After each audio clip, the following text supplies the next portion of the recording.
All right, before we wrap up this section, I want to tell you about something near and dear to my heart, and that is automation and outsourcing, especially automation. One way to really reduce the cognitive load when you're creating lots of podcast content is by automating and outsourcing. Doing that where you can will help. And while there is a cost associated with it, the amount of time it could potentially save you is huge. You can spend that time really refining your content, planning your podcast, or doing billable work that you wouldn't otherwise be doing. And to give you some ideas, let me tell you some of the things that I outsource and automate, and then we could talk about how you can go about figuring out what you should outsource or automate. So I outsource editing, which we spoke about, and I outsource transcripts. Outsourcing those two things makes it really efficient for my podcast, because let me tell you the times that I have spent doing the actual editing for my podcast, it takes me a long time, and my editor charges a very reasonable rate. And transcripts would take me even longer. Even if I did like the 10 cents a minute AI transcripts and then proofread, it would take me a very long time. So the two people that I've hired to do editing and transcripting save me a ton of time, even though they charge me a little bit of money. And I also have several automations. So I'll link to this blog post in the description below this video. But one of the best automations I have for my podcast is my guest communication flow. And I do that using Calendly, Zapier, Evernote, and Airtable. So when someone signs up to be a guest on my podcast through Calendly, Calendly sets up a number of emails, one with the calendar invite, one with information about coming on the show. It redirects them to my guest notes page, and then it sends them email reminders 1 day and 1 hour before we are to start recording.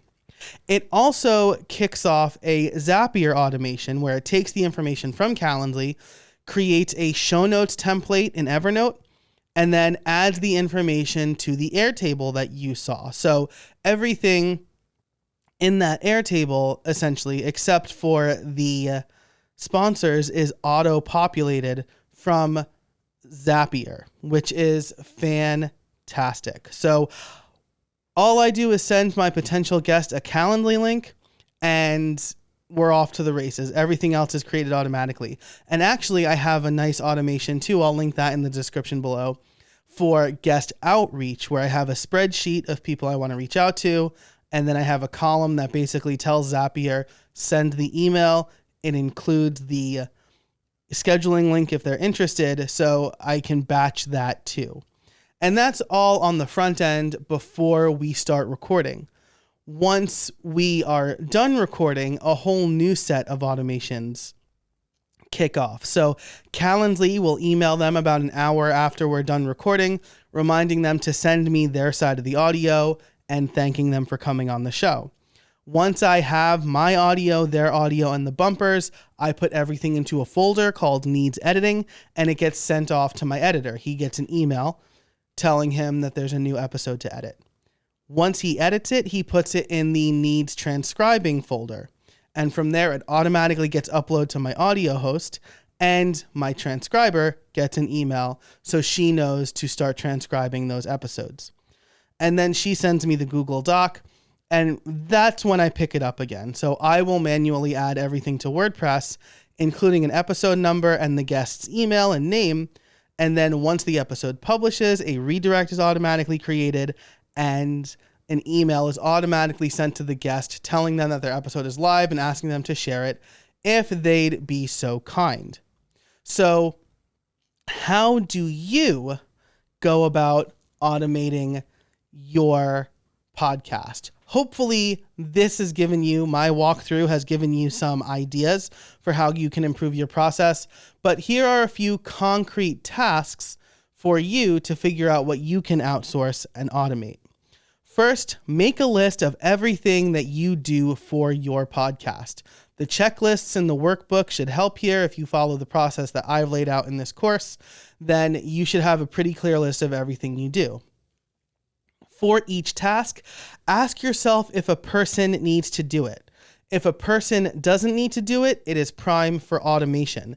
And there are lots of tools I'll mention in a minute that can help you automate those tools or automate those tasks. For each task, ask yourself if a person does need to do it, do you personally need to do it? So this goes back to the editing and the transcribing. Do I actually need to do those things? No, I don't. And I'm much better off hiring somebody else to do it. The same thing could go for the episode artwork. There's a great website called Design Pickle. It's pricey, but you can get as many graphics as you want for a fixed fee per month.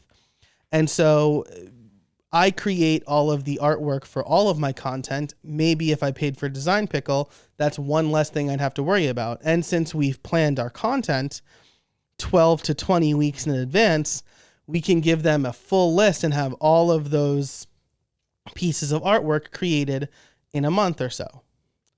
Once you figure out what you don't need to do or what a person doesn't need to do, look at the tools available. I recommend Zapier for sure because it integrates with everything. And I recommend Text Expander, which is a great tool. I'll link to that below as well. That does text expansion for you, where you type a few keystrokes and then it will expand that to whatever you want. An example is I write ADDR and my full address is printed. But I also have what essentially is a form pop up for my social media. So I basically send very similar tweets every week for the podcast. So when I write hashtag HS, that's hashtag how I built it social, a text expander form will pop up where I fill in some variables and then it generates about a dozen social media posts for me that I can then send to Buffer. So look at the tools available. If you're on a Mac, I also recommend Hazel and Keyboard Maestro. Those are fantastic tools to help you do some automation with workspaces and stuff like that. But that's a little bit advanced. If you're just starting out, I think Zapier and Text Expander are fantastic. And then you could look at marketplaces like Fiverr or Upwork. You can find people at a relatively affordable price here. I think a virtual assistant is probably a good start for a lot of people. I know that I want to hire a virtual assistant for episode publishing, social media scheduling, and guest procurement. I just want to make sure I work out those processes first, as you should when you're hiring out. Make sure that you understand the process so that you can clearly communicate it to the person you've hired. And start slow. So don't automate your whole life all at once. Pick a task that you think will help you without spending a ton of time getting it set up. A key to automation or a rule of thumb is if it's going to take you longer to set up the automation than it would to run the task, then it's bad automation, right? Or if it's not something that you do on a regular basis, then it's not a good automation. That's why you should make a list of everything that you do first and see what are the things I'm doing every week? What are the things that I don't need to do every week? So I think that start slow, don't automate everything, pick a task that will help you without spending a ton of time. I think Calendly is a great candidate here because Calendly has a lot of really good features, including a new one called Workflows. And you can essentially create a link and then kick off a whole series of events like I do with my guest flow. And you don't necessarily need Zapier for a lot of that either. So maybe Calendly is a good candidate here. So your action item, predictably, is to start automating. Make a list of 2 to 3 tasks you're currently performing that you can automate or outsource, and then automate or outsource those tasks. Share what you come up with in the Student Center to help other students come up with ideas, and you can also trade notes about who you hired or what you're using to automate those tasks.